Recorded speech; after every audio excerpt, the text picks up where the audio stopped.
महाराष्ट्र में explosive company में धमाका, 9 की मौत, 3 घायल। सेना के लिए बनते हैं हथियार, गोला बारूद होने से बिल्डिंग में ध्वस्त। पीएम मोदी ने सूरत डायमंड बोर्ड्स का उद्घाटन किया और 15 मंजिलों वाले 9 टावर, सबसे बड़ी इंटरकनेक्टेड बिल्डिंग।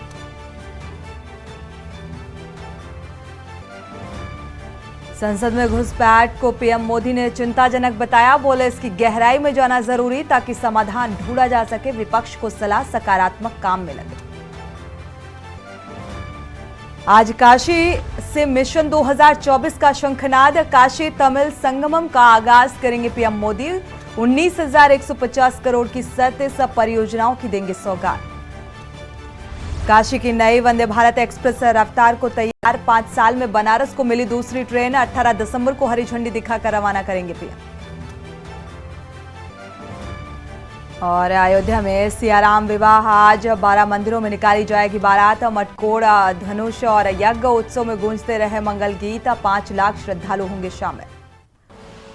आप देख रहे हैं के न्यूज, खबरों का सारथी। नमस्कार, आप देख रहे हैं के न्यूज। मैं हूं आपके साथ सूरी चौहान। देश की बात में आपका स्वागत है। वाराणसी से खबर। वाराणसी पहुंचे केंद्रीय मंत्री धर्मेंद्र प्रधान, लाल बहादुर शास्त्री एयरपोर्ट पर स्वागत किया गया। वाराणसी पहुंचे केंद्रीय मंत्री, एयरपोर्ट पर भव्य स्वागत। बीजेपी के क्षेत्रीय अध्यक्ष के नेतृत्व में यह स्वागत किया गया।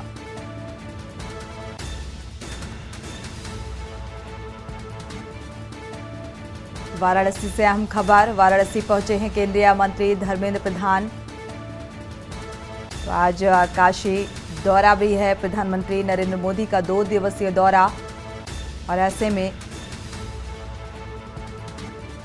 बीजेपी के केंद्रीय मंत्री, कार्यकर्ता भी वाराणसी पहुंच रहे हैं।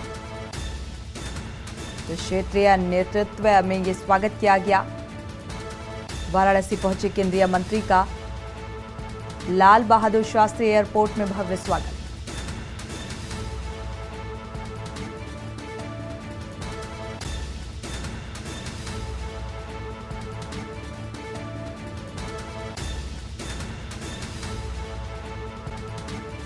तो भारी से भारी भीड़ जुटाने का प्रयास, और इसमें पूरी तरीके से जो बीजेपी के कार्यकर्ता हैं, जो केंद्रीय मंत्री हैं, वो भी शरीक होने के लिए पहुंच रहे हैं। प्रधानमंत्री नरेंद्र मोदी का भी वाराणसी दौरा ये बेहद अहम माना जा रहा है। और काशी में कई करोड़ की 37 परियोजनाओं का लोकार्पण और शिलान्यास। वाराणसी पहुंचे हैं केंद्रीय मंत्री धर्मेंद्र प्रधान और एयरपोर्ट पर भव्य स्वागत किया गया।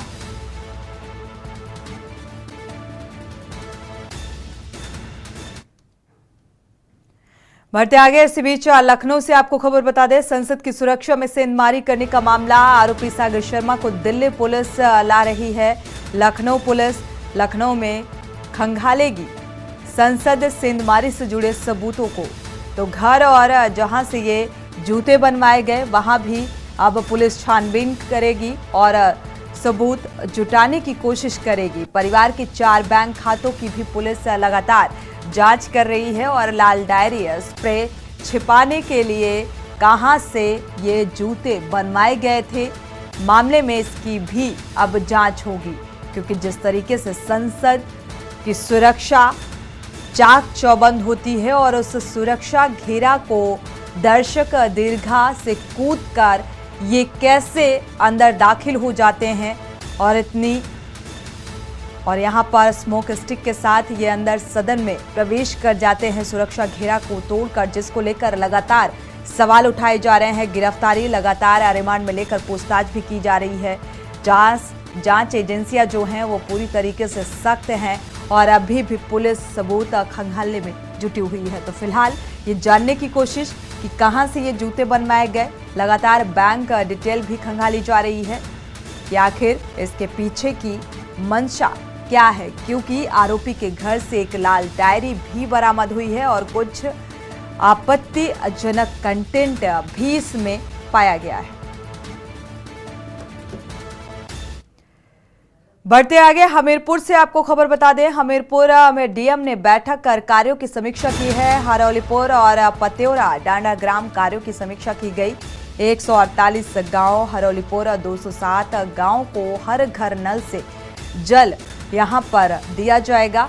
कार्यों को पूर्ण करने के लिए डीएम राहुल पांडे ने निर्देशित किया है। क्षतिग्रस्त सड़कों के पुनर्निर्माण सहित आवश्यक निर्देश दिए गए हैं। तो जिला कलेक्ट्रेट के एपीजे अब्दुल कलाम सभागार में ये बैठक आयोजित और साथ ही हर घर नल योजना के तहत हर घर घर तक जल पहुंचाने के निर्देश दिए गए हैं। साथ ही क्षतिग्रस्त सड़कों का भी पुनर्निर्माण कराया जाए, इसके लिए भी निर्देशित किया गया है।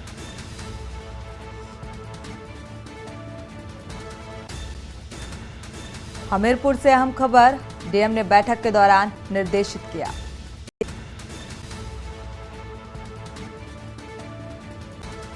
तो 148 गांव हैं हरौलीपुर समेत 207 गांव को लेकर इस योजना का लाभ हर घर तक पहुंचाने की कवायद को तेज किया जाए। साथ ही जो सड़कें बदहाल हैं उन्हें उनका पुनर्निर्माण कराया जाए। तो इस बैठक में ये दो अहम मुद्दे रहे जिनको लेकर इस बैठक में डीएम ने निर्देशित किया कि जल्द से जल्द इस पर काम शुरू किया जाए।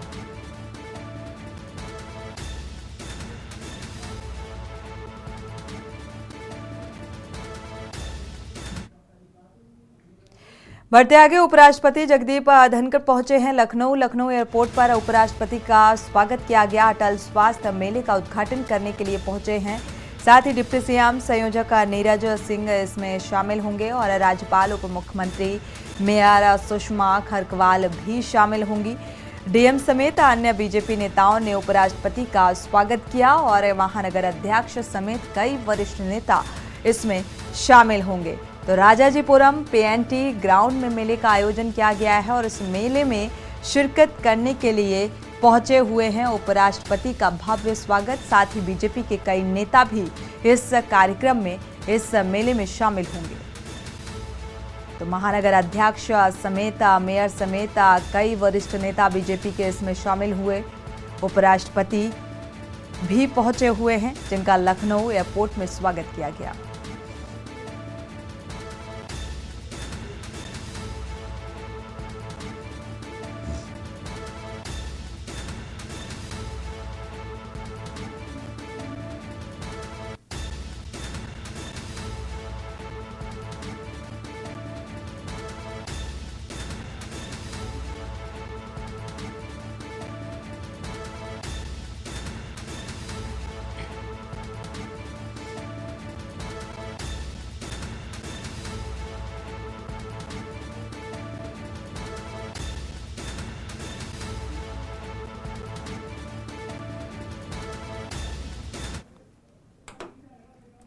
बढ़ते आगे, बुलंदशहर से अहम खबर सामने आ रही है। नगर पंचायत पहासू कर्मचारियों ने आंखों पर पट्टी बांधी है। स्वच्छता अभियान को नगर पंचायत के कर्मचारी लगातार पलीता लगा रहे हैं। सार्वजनिक शौचालय में गंदगी का अंबार लगा हुआ है।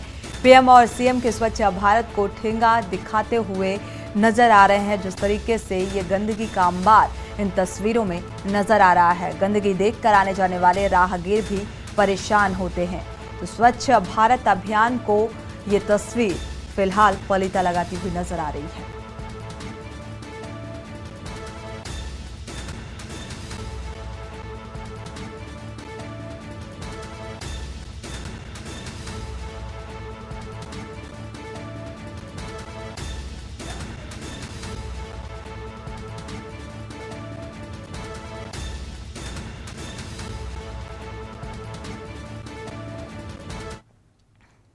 बढ़ते आगे, रुक करते हैं अगली खबर का। खबर कानपुर से है, जहां शहर में मौजूद ऐतिहासिक स्थानों को पर्यटकों के साथ जोड़ने और पर्यटन स्थल के रूप में स्थापित करने के लिए कानपुर नगर निगम, स्मार्ट सिटी और पर्यटन विभाग द्वारा कानपुर दर्शन की शुरुआत की गई। फर्स्ट ग्रुप सिटी टूर में सर कदम माफ कीजिएगा, सर पदमपत सिंघानिया स्कूल के छात्र छात्राएं, अभिभावक, शिक्षिकाएं और पर्यटक स्थलों के लिए रवाना किए गए। कानपुर दर्शन की शुरुआत महापौर प्रमिला पांडे और विधायक नीलिमा कटियार ने बस को हरी झंडी दिखाकर रवाना किया और इस दौरान अतिथियों ने बताया कि कानपुर दर्शन न सिर्फ पर्यटन के लिए बल्कि हमारी पीढ़ियों के लिए भी अद्भुत पहल है। ऐतिहासिक रूप से कानपुर शहर का योगदान हर युग में रहा है। शहर में बिठूर, ब्रह्मा जी की खूंटी से लेकर लव कुश वाटिका, सीता रसोई, झांसी की रानी लक्ष्मीबाई और स्वतंत्रता संग्राम सेनानियों के महत्वपूर्ण योगदान की स्मृतियों को समेटे हुए है। यहाँ पर सब जानकारी जो है वो भूत, वर्तमान और भविष्य के लोगों की जानकारी में होगी। इससे ऐतिहासिक धरोहरों की जानकारी का प्रचार और विस्तार होगा, जो हिंदुओं के साथ हर किसी के लिए महत्वपूर्ण होगा।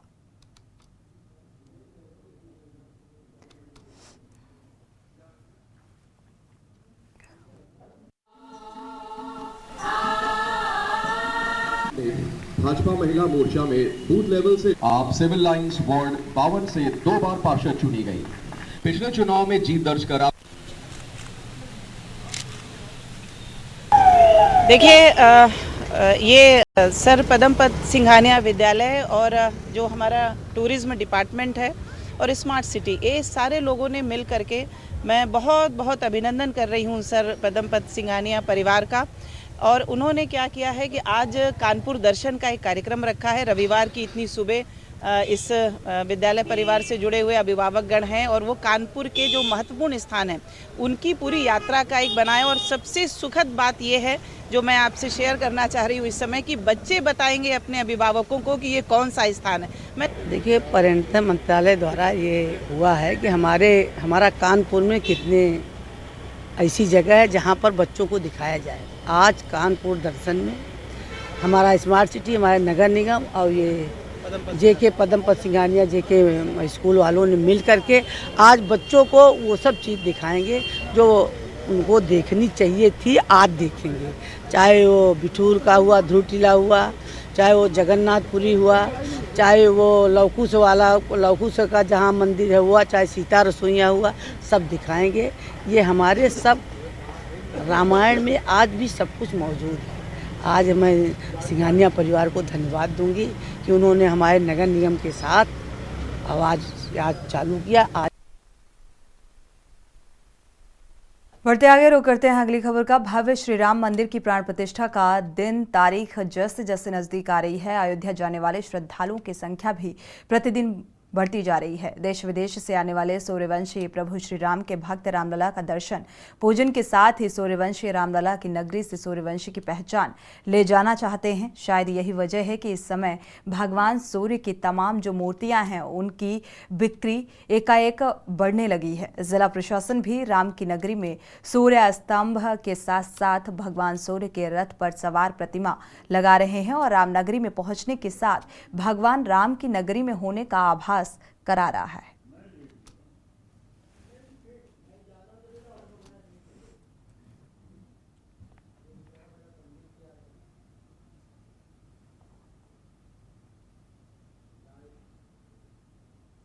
में से 90% की बहुत डिमांड है। राम जी से रिलेटेड है, सूर्यवंश से आता है। सूर्यवंश में सूरज जी को जरूर लेना चाहिए। सारे आपके दोस्त काटता है, दुकान में लगा सकते हैं, घर में लगा सकते हैं, बरकत देता है। ये बहुत अच्छी चीज़ है, राम जी से रिलेटेड, इसको जरूर लेना चाहिए। इसके पहले से तो बहुत ज़्यादा डिमांड हो गई है। पहले आदमी को दिखाना पड़ता था, अब आदमी खुद आता है, खुद पूछता है, खुद फ़ोन से दिखाएगा, फोटो भैया मिल जाएगा। ये बहुत अच्छी चीज़ है, इसको ले जाना चाहिए। राम जी से रिलेटेड बहुत आपके लिए फ़ायदेमंद चीज़ है।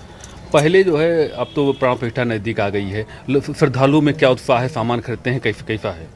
जी, श्रद्धालु में यही उत्साह है कि राम जी तो हैं ही, ऐसी बात नहीं, पर राम जी का मंदिर भव्य बन रहा है, तो यही उत्साह कि जल्दी से जल्द बन जाए और अच्छी से। और उत्साह यही है कि कुल मिला के राम जी के मंदिर की बात है, तो आदमी आता है, दूर दराज से आता है, दर्शन करता है, हर सामान खरीदता है, दुकानें देखता है। और अयोध्या में तो कार्य बहुत तगड़ा हो रहा है, बहुत अच्छे से हो रहा है, तेज़ी से हो रहा है, हर चीज़ का विकास हो रहा है।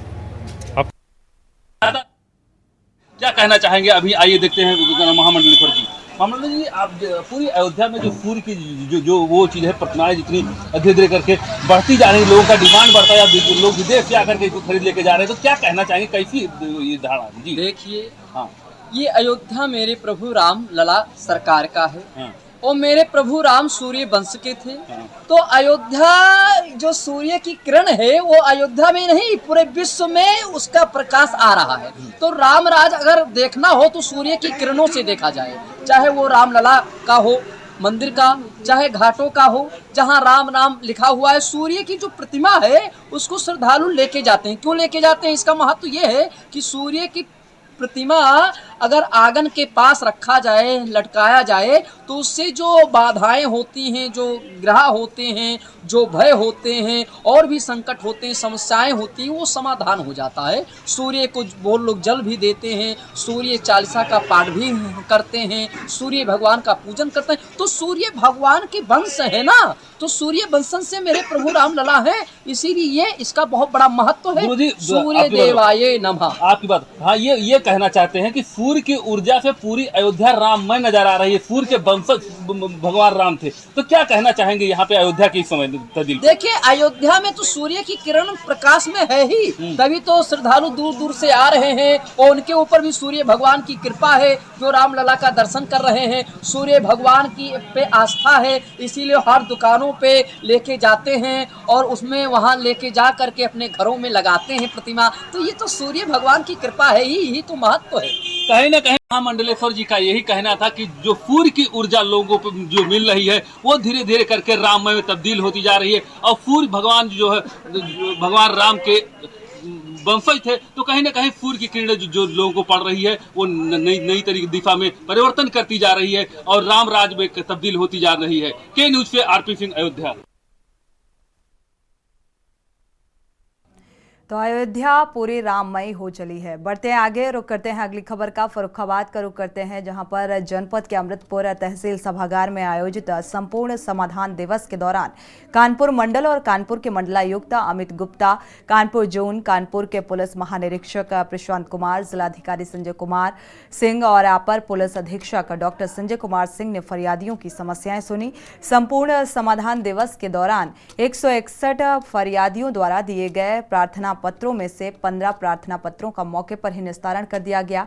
बाकी बचे समस्या का संबंधित विभाग के अधिकारियों को सौंप दिया गया है। शीघ्र से शीघ्र गुणवत्तापूर्ण निस्तारण करने के मंडलायुक्त अमित गुप्ता ने निर्देश दिए हैं और मंडलायुक्त अमित गुप्ता ने अमृतपुर तहसील परिसर स्थित एसडीएम कार्यालय सहित विभिन्न कार्यालयों का औचक निरीक्षण भी किया। संपूर्ण समाधान दिवस के दौरान आए 114 प्रार्थना पत्रों में से 7 प्रार्थना पत्रों का मौके पर ही निस्तारण किया गया।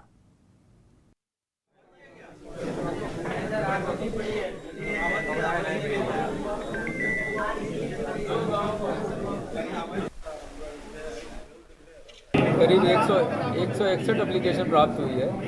जो राजस्व विभाग से सबसे ज़्यादा थी, जो 88 की संख्या है। पुलिस विभाग में से जो प्राप्त हुई है वो 21 है और विकास विभाग की 24 है। विद्युत विभाग से 5 है, कृषि विभाग से 4 है, अन्य 19 है।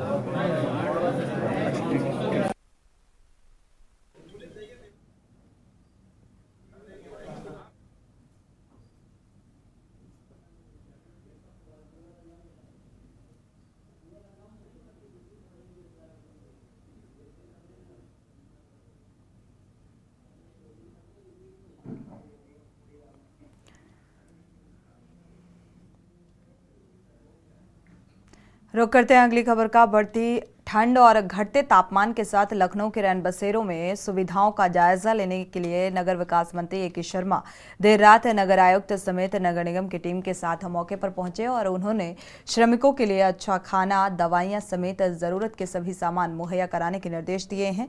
इस दौरान नगर विकास मंत्री ए के शर्मा ने कहा कि उत्तर प्रदेश सरकार लगातार बेसहारा और असहाय लोगों को रैन बसेरों में पहुंचाने का काम कर रही है और हम सबका प्रयास है कि कोई भी व्यक्ति खुले में सोने के लिए मजबूर ना रहे।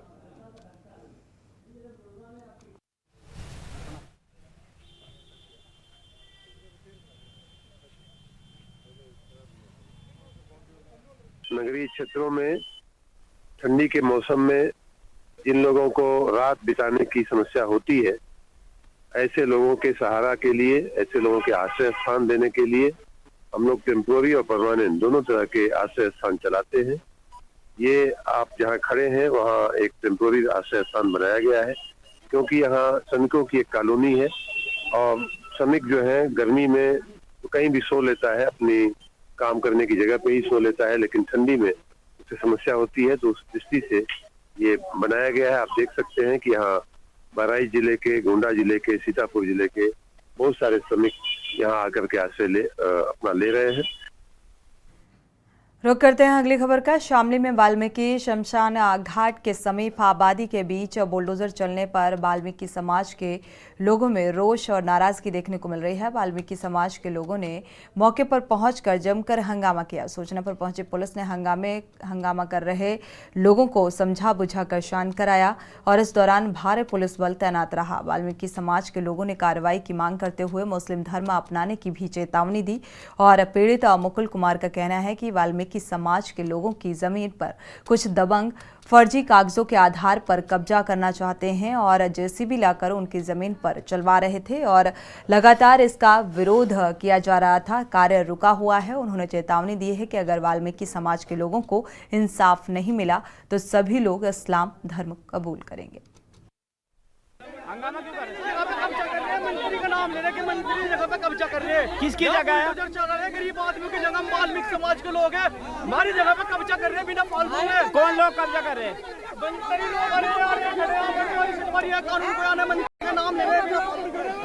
तो क्या मंत्री के साथ पूरा वाल्मीकि समाज मुस्लिम धर्म अपनाएगा? अगर जो हमें इंसाफ नहीं मिला तो हम मुस्लिम बनने के लिए खुल के तैयार है। पूरा समाज, पूरा वाल्मीकि समाज मुस्लिम धर्म अपनाने के लिए तैयार है।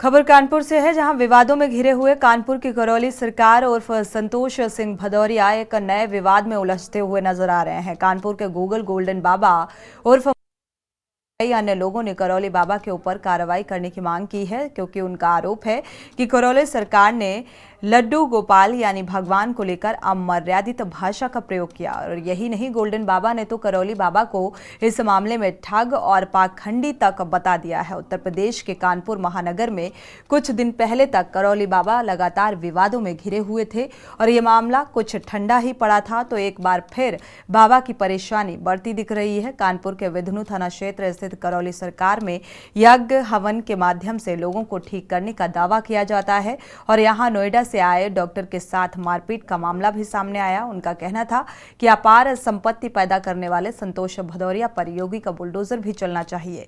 अगर उन पर कोई कार्रवाई नहीं हुई तो पूरे प्रदेश में हिंदू समाज प्रधानों और कई संगठनों के साथ प्रदर्शन करेंगे।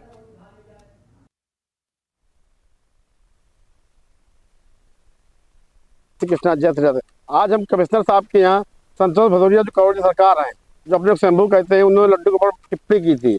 उनको मुल्ला कहा, नरक कहा, तो गंगा जी फेंक आओ। इससे हमारे और हमारे सनातन धर्म के भक्तों की भावना आहत हुई थी। हम 3 मई को भी आए थे, कोई कार्रवाई नहीं हुई। तो हमारे सुप्रीम कोर्ट अध्यक्ष राकेश जी ने कहा पुनः जाइए, अब ठीक कार्रवाई होगी। इसलिए ज्ञापन देने आए, FIR दर्ज हो, मुकदमा प्रभाव है, पैसे वाले हैं, धनाढ़ है और हर जगह की पकड़, इसलिए नहीं कार्रवाई हो पा रही है।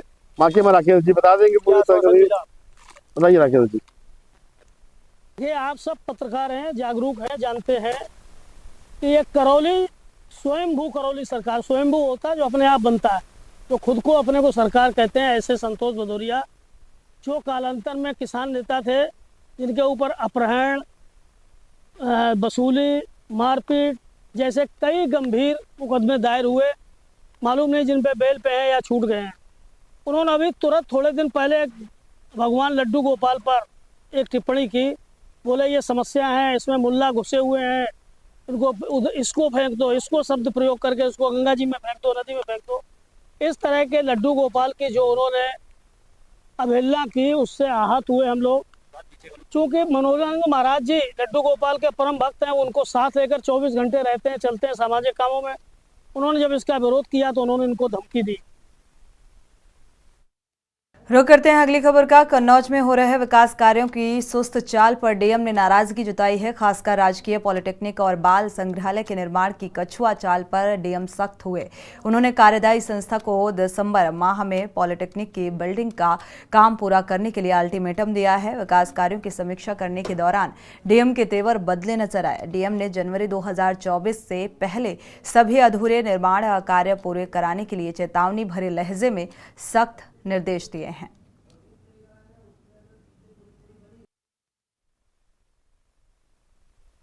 जनपद में जो सरकारी इमारतें हैं क्या भूमि निर्माण कार्य कब तक पूर्ण होंगे, क्या निर्देश दिए? जनपद कन्नौज में राजकीय पॉलिटेक्निक जो है 2 जलालाबाद में है और 1 जो सोदा में है, 2 हमारे ये बन गए हैं और विभाग ने इसका हैंडओवर ले लिया है और इनके निदेशालय स्तर से ही इसको पीपीपी मोड में संचालन के लिए देने की कार्रवाई भी प्रारंभ कर दी गई है।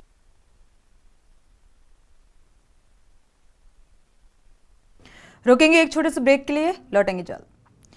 ब्रेक से वापस आ रहे हैं, रुक करते हैं खबरों का। दिल्ली से अहम खबर सामने आ रही है। जय माता मार्केट त्रिनगर में 18 लाख की लूट की वारदात को अंजाम दिया बदमाशों ने। बाइक सवार बदमाशों ने इस घटना को अंजाम दिया है। वारदात को अंजाम देकर मौके से फरार हो गए। सीसीटीवी कैमरे में ये पूरी घटना कैद हो गई है। केशवपुरम थाना क्षेत्र का ये मामला बताया जा रहा है। फिलहाल प्रशासनिक आला अधिकारी मौके पर पहुंचे हैं। आसपास लगे सीसीटीवी फुटेज खंगाले जा रहे हैं और आरोपियों की पहचान करने में पुलिस जुटी हुई है। केशवपुरम की ये घटना सामने आ रही है, जहां पर जय माता मार्केट त्रिनगर का ये मामला बताया जा रहा है।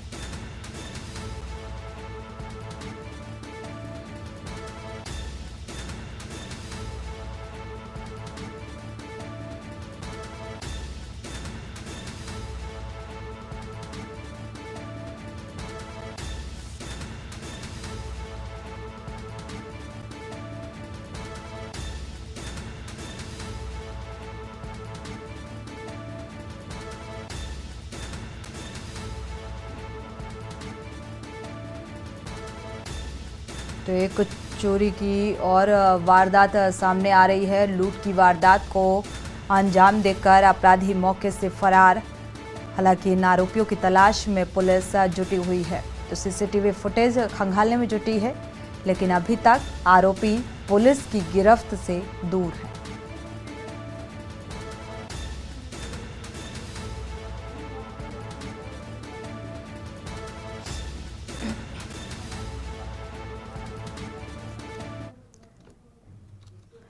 बढ़ते आगे, रुक करते हैं अगली खबर का। अगली खबर सिरमौर से है, जहां पर सिरमौर जिले के पवाटा साहिब विकासखंड के तहत पुरवाला पंचायत में सिरमौर हाट शुरू किया गया है और मुख्यमंत्री सुखविंदर सिंह सुक्खू ने सिरमौर हाट का शिलान्यास भी किया। और इस अवसर पर मुख्यमंत्री ने कहा कि पर्यटकों को हिमाचल की संस्कृति और खान पान से अवगत कराने की दिशा में अहम साबित होगा। दुबई के हिमाचल प्रदेश के निवेशकों से मुलाकात करने के बाद मुख्यमंत्री सुखविंदर सिंह सुक्खू ने यहां पर पहुंचे हुए थे इस कार्यक्रम में और मुख्यमंत्री ने कहा कि सिरमौर हाट खोलने का उद्देश्य महिला सशक्तिकरण को बढ़ावा देना है। और इस दौरान उन्होंने दुबई टूर के बारे में बताया कि उन्होंने निवेशकों को हिमाचल में निवेश करने के लिए आमंत्रित किया है। जनवरी महीने में निवेशकों को शिमला बुलाया गया है और मुख्यमंत्री ने इस बात का भी जिक्र किया कि निवेशकों से ये ग्रीन एनर्जी सहित पर्यटन के क्षेत्र में निवेश करने का आग्रह किया गया।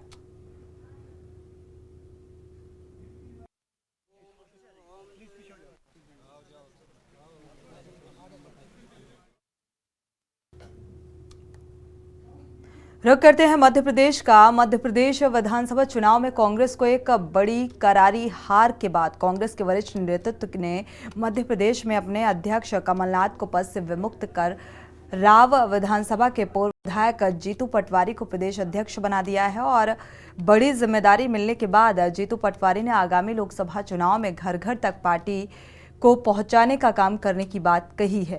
जीतू पटवारी ने कांग्रेस प्रदेश अध्यक्ष बनने की घोषणा के बाद उनके समर्थकों ने उनके निवास पर पहुंचकर जमकर आतिशबाजी कर जश्न मनाया और उन्होंने कहा कि विधानसभा चुनाव हुए थे जिसमें कांग्रेस की हार हुई। आने वाले समय में लोकसभा चुनाव में कांग्रेस की विचारधारा को घर घर और जन जन तक और मध्य प्रदेश के मन में कैसे लेकर जाएं, उसके लिए भरकस प्रयास करेंगे और साथ ही सभी वरिष्ठ और युवाओं के सहयोग से मिलकर काम करने की बात कही।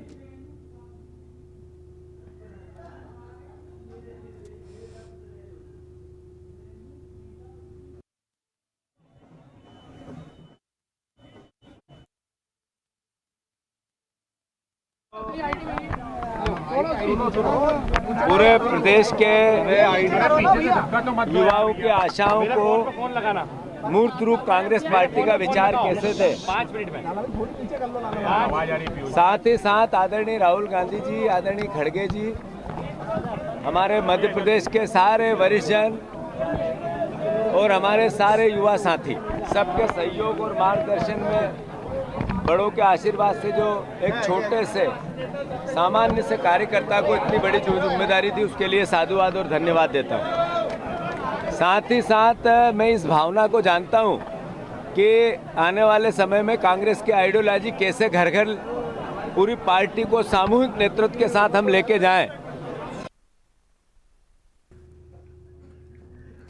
रुक करते हैं अगली खबर का। जिले के सुसनेर तहसील में नेशनल हाईवे पर 2 ट्रकों की आमने सामने जोरदार टक्कर हो गई और देर शाम डाक बंगले चौराहे पर 2 ट्रक के आमने सामने भिड़ंत होने के बाद दोनों ट्रकों में आग लग गई। अन्य वाहन भी यहां पर आ रहे थे और हादसा देख लोगों में अफरा तफरी का माहौल। सूचना दी गई दमकल विभाग को। बताया जा रहा है कि वाहनों में लोगों के फंसे होने की आशंका जताई जा रही है और हादसे के बाद तत्काल जेसीबी मशीन रेस्क्यू के लिए पहुंची। दमकल द्वारा आग पर काबू पाया जा रहा है। नेशनल हाईवे पर इस भीषण हादसे से यातायात भी प्रभावित हुआ। आने जाने वाले लोगों को काफी दिक्कतों का सामना करना पड़ा। हादसा इतना भीषण था कि दोनों ट्रकों के आपस में भिड़ते ही आग लग गई।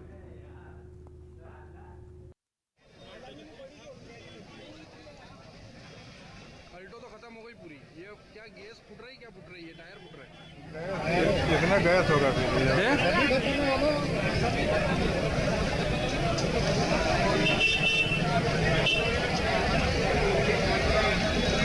हेलो।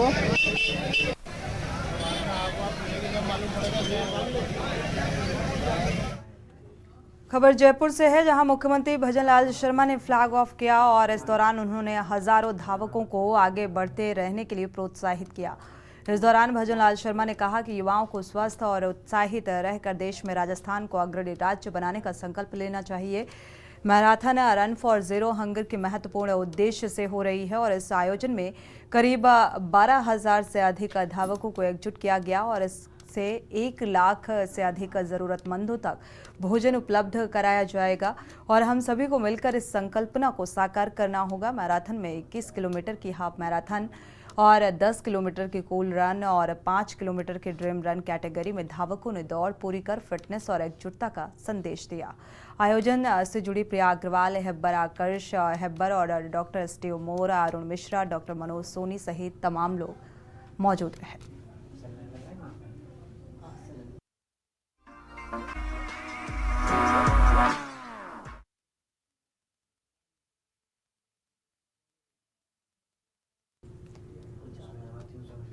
बढ़ते आगे, कुरुक्षेत्र में आज उपराष्ट्रपति जगदीप धनखड़ अंतर्राष्ट्रीय गीता महोत्सव का शुभारंभ करने के लिए पहुंचे। सुरक्षा को लेकर चप्पे चप्पे पर पुलिस का कड़ा पहरा रहा। करीब 6 एसपी की तैनाती, साथ ही 14 डीएसपी और 12 टुकड़ियों के साथ यहां पर 250 सीसीटीवी कैमरे लगाए गए हैं। कड़ी सुरक्षा व्यवस्था चाक चौबंद की गई है।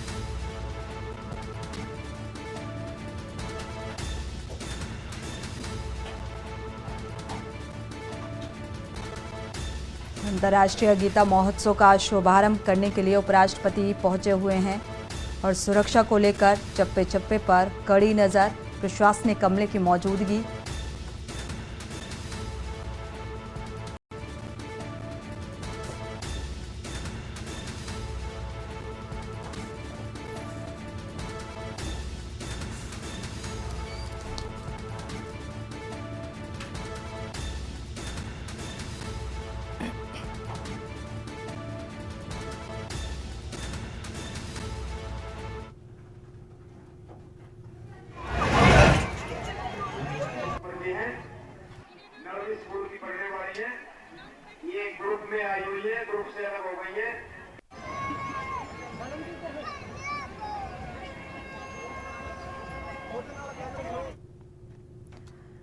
बढ़ते आगे, हरियाणा के डिप्टी सीएम दुष्यंत चौटाला गुरुग्राम पहुंचे। दीनबंधु और sir Chhoturam educational charitable trust का शुभारंभ किया गया। यहां पर ट्रस्ट के सदस्य, जेजेपी के कार्यकर्ता भी यहां पर मौजूद रहेंगे। उप मुख्यमंत्री दुष्यंत चौटाला लोगों को संबोधित करेंगे। कार्यक्रम में जिला प्रशासनिक अधिकारी भी मौजूद रहेंगे। गुरुग्राम के सेक्टर 32 में स्थित है एजुकेशनल चैरिटेबल ट्रस्ट, जहां पर ये पहुंचेंगे।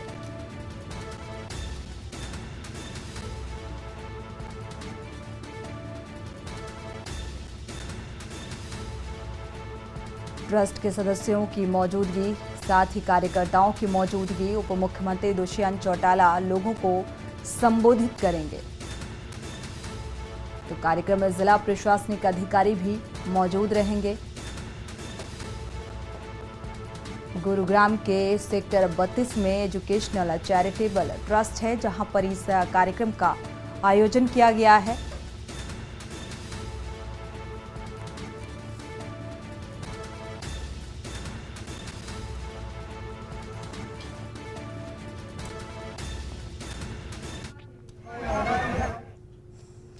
बढ़ते आगे, खबर पानीपत से है, जहां धर्म व देश के लिए शहीद हुए धर्म बचाने वाले 9वें गुरु तेग बहादुर की हिंद की चादर यात्रा गुरुद्वारा शीशगंज से बाबा मनजीत सिंह जीरकपुर के नेतृत्व में दिल्ली चांदनी चौक से शुरू होकर शनिवार को यूपी के मेरठ बागपत के रास्ते होते हुए समालखा 70 माइलस्टोन ढाबा पर पहुंची और ढाबा मालिक सरदार रेशम सिंह, बाबा सर्वजीत सिंह, गुरुद्वारा कमेटी प्रधान जगतार सिंह बिल्ला ने यात्रा में शामिल जत्थेदारों का फूलमालाओं से स्वागत किया और इसके बाद सभी ने गुरु ग्रंथ साहिब के समक्ष शीश नवाकर आए हुए सभी श्रद्धालुओं को लंगर छकाया और इस दौरान मौके पर पहुंचे जेजेपी पार्टी के प्रदेश उपाध्यक्ष देवेंद्र कादियान ने अपने समर्थकों के साथ गुरु ग्रंथ साहिब का आशीर्वाद दिया। सरदार रेशम सिंह और गुरुद्वारा प्रबंधन कमेटी लगातार जगतार सिंह बिल्ला ने सिरोपा पहनाकर सभी का स्वागत किया।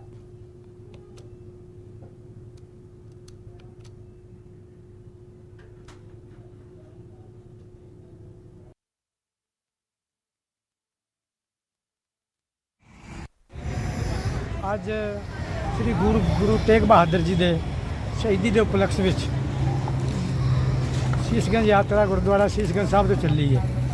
यूपी, हरियाणा, पंजाब, चंडीगढ़ तो फिर 5 स्टेटां ਤੋਂ ਅਨੰਦਪੁਰ ਸਾਹਿਬ ਜਾਏਗੀ। हर साल की तरह सरदार रेशम सिंह जी 70 माइल ढाबे ਦੇ ਜਿਹੜੇ ਮਾलिक ने, बाबा ਸਰਬਜੀਤ ਸਿੰਘ जी पंछी गुजरा तो, दास जगतार सिंह बिल्ला गुरुद्वारा कमेटी संगत ਵੱਲੋਂ हर साल ਇੱਥੇ ਆ ਕੇ सेवा करीदी है। भाई 5 प्यारों का गुरु ग्रंथ साहब का अच्छे स्वागत किया, जी आया नु के है। शीश मार्ग यात्रा का स्वागत करते हुए हमें बड़ा एक अलग अनुभव मिलता है यहाँ पे, और ये धर्म की सेवा के लिए गुरुजी ने जो शीश दिया और बाद में गुरु गोविंद सिंह जी महाराज ने पूरा अपना सर्वस्व निछावर किया और एक वीरता का एक अलग उदाहरण पेश किया।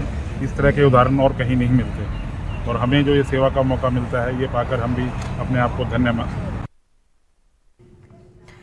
बढ़ते आगे, खबर रोहतक से है, जहां विकसित भारत संकल्प यात्रा का कार्यक्रम वार्ड 16 के विश्वकर्मा सीनियर सेकेंडरी स्कूल में आयोजित किया गया और कार्यक्रम में रोहतक लोकसभा सांसद अपना भाषण देने लगे और उन्होंने मंच पर बैठे लोगों के नाम लेने शुरू किए तो दर्शकों के साथ बैठे बीजेपी के सीनियर नेत्री ने हंगामा शुरू कर दिया।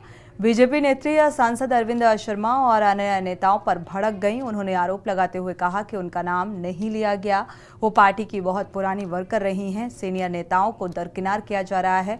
कार्यक्रम में बीजेपी के पूर्व प्रदेश प्रभारी और राज्यसभा सांसद डॉक्टर अनिल जैन, सांसद अरविंद शर्मा और राज्यसभा सांसद रामचंद्र जागड़ा भी पहुंचे हुए थे।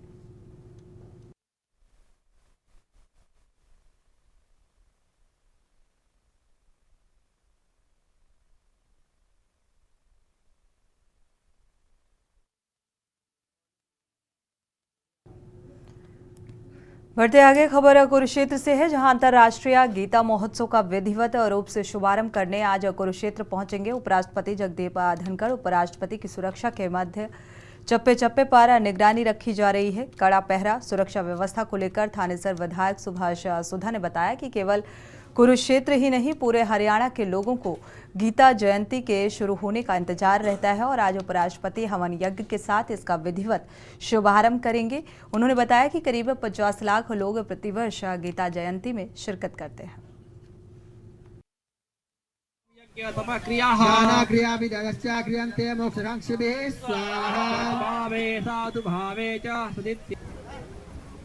जयंती का उत्सव जो है बड़ी धूमधाम से मनाया गया। सर्वप्रथम सुबह आज हवन यज्ञ कर यहाँ से गीता जयंती का उत्सव शुरू किया गया। ये बहुत ही मैं कहूँगा एक उत्सव देखने वाला है। लगभग 50 लाख लोग गीता जयंती के उत्सव पर यहाँ पर आते हैं और मैं लोगों के अंदर एक बड़ा इसमें अंदर चाव रहता है। और मैं कहूँगा आज पूरी यहाँ पर पूरे प्रदेश की प्रश्न गाएगी है, जिस प्रकार से प्रदेश के मुख्यमंत्री के द्वारा कार्य कराएगी, प्रधानमंत्री नरेंद्र मोदी के द्वारा जो यहाँ पर कार्य कराएंगे ये प्रश्न अवश्य देखें। उसके साथ साथ थ्रेसर विधानसभा की भी हमने यहाँ पर पूरे कार्य को यहाँ प्रश्न गाई है। मैं जनता से अनुरोध करूँगा जहाँ गीता जयंती का उत्सव यहाँ पर देखने आएंगे, दूर थ्रेसर विधानसभा की यहाँ प्रश्न जरूरत है। आज अंतर्राष्ट्रीय गीता जयंती महोत्सव मनाया जा रहा है। आज सुबह हवन यज्ञ के साथ आज इसका शुभारंभ हुआ है। आज 17 तारीख से लेकर के 25 तारीख तक प्रमुख कार्यक्रम गीता जयंती महोत्सव के होने वाले हैं और ब्रह्म सरोवर के ऊपर आज हवन यज्ञ के द्वारा इसका शुभारंभ किया गया है। असम के राज्य आज इस अब की अंतर्राष्ट्रीय गीता जयंती महोत्सव में पाटन स्टेट के नाते से है। आज से अंतर्राष्ट्रीय गीता महोत्सव का जो एक विधिवत प्रारंभ होता है अपने गीता सेमिनार्स के रूप में, सांस्कृतिक मुख्य कार्यक्रमों के रूप में, वो आज से हो रहा है। और प्रतिवर्ष की भांति जो प्रारंभ होता है वो संपूर्ण गीता जी के यज्ञ की पूर्णाहुति के साथ होता है। संपूर्ण गीता जी का यज्ञ होता है।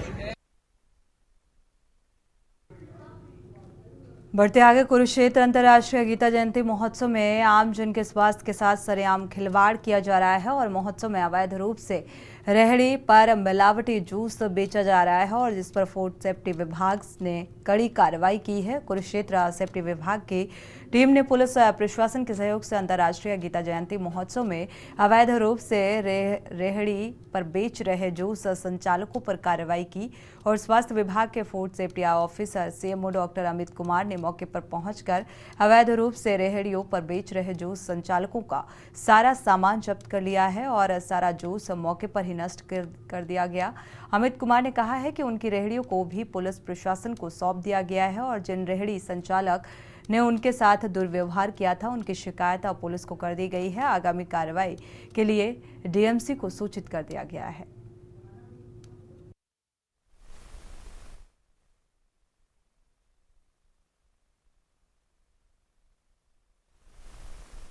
जूस की रेडियां जो है ये मेले की शुरुआत से जो है हम इनके 3 बार हम कार्रवाई कर चुके हैं। पहले भी हमने इनका बना हुआ जूस डिस्ट्रॉय कराया था। ये एक्चुअली शरबत में रंग मिला के और वो सेल कर रहे थे। 10 रुपये का गिलास, जूस था ही नहीं।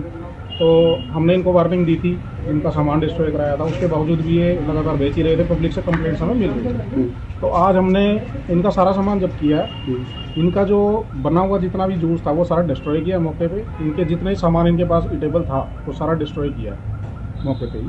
और इनकी जो रेडियां हैं वो हमने पुलिस के सपोर्ट कर दी हैं। जो डीएमसी की कार्रवाई होगी वो उनका डिपार्टमेंट देखेगा, क्योंकि ये सारा अनऑथराइज्ड है। कोई परमिशन इन्होंने नहीं ली हुई। ये सारा अनऑथराइज्ड तरीके से यहाँ पे काम कर रहे थे। मैंने इसके लिए लेटर लिख दिया है। फूड सप्लाई ऑफिसर आ चुके हैं और ये एज पर लीगल हम एक्शन लेंगे। जो भी व्यक्ति इस प्रकार की कोई एक्टिविटीज करता है उसके खिलाफ सख्त एक्शन लिया जाएगा। और इसी बीच देहरादून से आपको खबर बता दें, देहरादून से अहम खबर सामने आ रही है। बिजली उपभोक्ताओं को लग सकता है बड़ा झटका। देहरादून से खबर, तो अप्रैल से बिजली की दरों में 23% की बढ़ोतरी होने के आसार नजर आ रहे हैं। यूपीसीएल की बोर्ड बैठक में बिजली दरों को 23% बढ़ाने पर मोहर लगाई गई है। बोर्ड बैठक में अप्रैल से बिजली दरों को बढ़ाने का प्रस्ताव पर मोहर लगी है।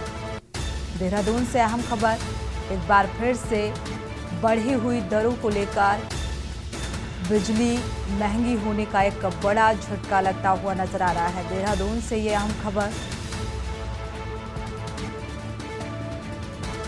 विद्युत नियामक बोर्ड ने ये फैसला लिया है। सुनवाई के बाद ही बढ़ोतरी पर यह अंतिम फैसला लिया जाएगा।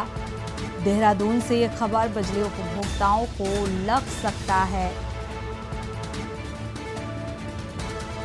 इसी खबर पर अंकिता काला संवाददाता जुड़े हुए हैं उत्तराखंड से। अंकिता, देखा जाए तो एक बार फिर से अब ये महंगाई का एक और झटका लगता हुआ नजर आ रहा है। क्या इस प्रस्ताव को लेकर फाइनल मोहर लग चुकी है? देखिए सोनी, बिल्कुल आपने सही कहा। देखिए अभी फाइनल मोहर लगनी बाकी है। उत्तराखंड विद्युत नियामक आयोग के द्वारा इसमें जन सुनवाई का आयोजन किया जाएगा और ये यूपीसीएल के द्वारा एक बोर्ड बैठक का आयोजन किया गया था। इस बोर्ड बैठक में 23% बिजली बढ़ाने पर मुहर लगी है। ये जो प्रस्ताव बोर्ड बैठक में पारित हुआ है, यही प्रस्ताव अब विद्युत नियामक आयोग के पास जाएगा। विद्युत नियामक आयोग जन सुनवाई करेगा और जन सुनवाई के बाद अंतिम निर्णय लिया जाएगा और इसमें तर्क वितर्क होंगे, आम जनमानस की तरफ से सुझाव दिए जाएंगे और कहीं ना कहीं यूपीसीएल के द्वारा ये कोशिश रहेगी कि 23% कम से कम जो है बिजली के दर को बढ़ाया जाए। लेकिन अंतिम निर्णय अब विद्युत नियामक आयोग के द्वारा लिया जाएगा, तो अब बहुत जल्द ही जन सुनवाई का आयोजन किया जाएगा और उसके बाद विद्युत नियामक आयोग इस संबंध में निर्णय लेगा। बिल्कुल अंकित, अगर इसको लेकर विद्युत नियामक का अभी आखिरी फैसला या मोहर लगना अभी बाकी है। अप्रैल से कहा जा रहा है कि 23% दामों में इजाफा हो सकता है, लेकिन अगर रायशुमारी की यहाँ पर बात की जाए और अगर रायशुमारी में इसका विरोध किया जाता है या जो भी प्रतिक्रियाएं निकलकर सामने आती हैं, तो क्या इस फैसले में बदलाव हो सकता है?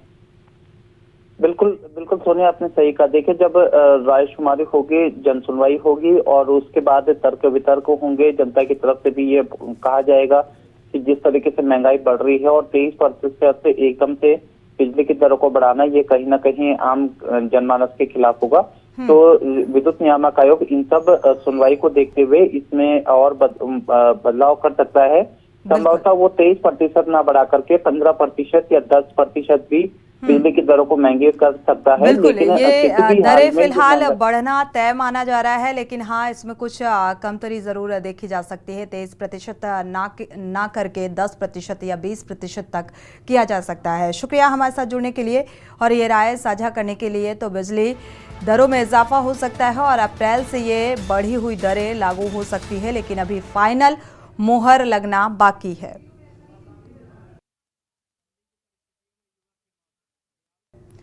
और इसी बीच कौशाम्बी से खबर सामने आ रही है। संदिग्ध परिस्थितियों में युवक की मौत हुई है। कौशाम्बी से खबर, तो सड़क किनारे युवक का शव पाया गया है। फिलहाल जेसीबी से मिट्टी खुदाई का काम किया जा रहा था और इसी दौरान सड़क किनारे ये शव पाया गया। पुलिस ने मृतक का शव पोस्टमार्टम के लिए भेज दिया है और इस पूरे मामले की तफ्तीश में जुट गई है। तो संदिग्ध परिस्थितियों में इस युवक का शव पाया गया।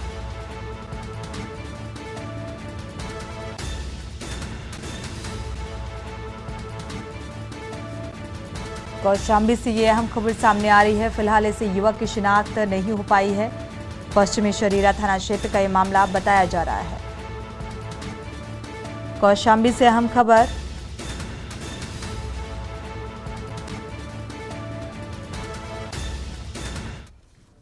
प्रयागराज से खबर सामने आ रही है। प्रयागराज से हम खबर, संगमम स्नान के लिए आई 3 युवतियां डूबी हैं। संगम स्नान के लिए पहुंची हुई थी। स्नान के समय गहरे पानी में जाने के चलते ये डूब गई। एक युवती को जल पुलिस ने फिलहाल बचा लिया है। 2 की तलाश जारी है। तो डूबने वाली दोनों सगी बहनें बाजरेहा बलिया की रहने वाली बताई जा रही हैं। डूबने वाली दोनों सगी बहनें हैं। लगातार रेस्क्यू जारी है। ढूंढने का प्रयास किया जा रहा है गोताखोरों की मदद से। एक का शव बाहर निकाला गया।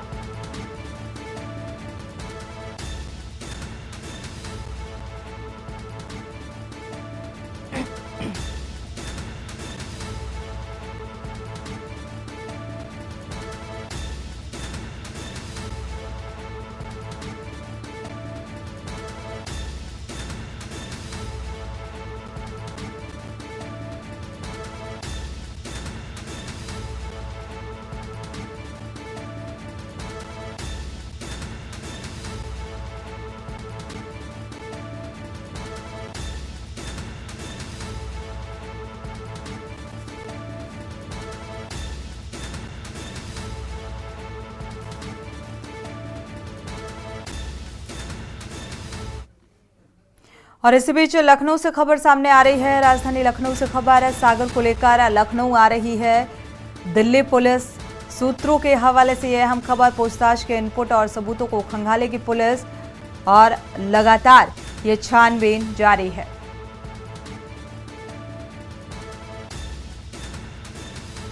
तो संसद में घुसपैठ के आरोपी को लेकर अब लखनऊ लाया जा रहा है और लगातार बैंक अकाउंट समेत कई जानकारी जुटाने में पुलिस जुटी हुई है, सबूत जुटाने में जुटी हुई है।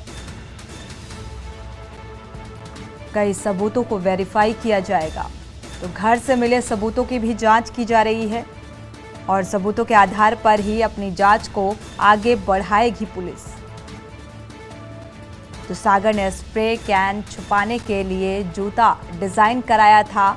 कहां से ये जूता बनवाया गया, डिजाइन कराया गया, जिसमें छिपाकर यह स्मोक स्टिक को सदन के अंदर ये ले गए। तो ये तमाम ऐसे बिंदु जिन पर जांच पड़ताल की जाएगी। सभी इनपुट पर गहनता से जांच की जा रही है और सागर से पूछताछ लगातार जारी है। इसी के साथ देश की बात में फिलहाल बस इतना ही। आगे खबरों के लिए आप देखते रहिए के न्यूज़ इंडिया।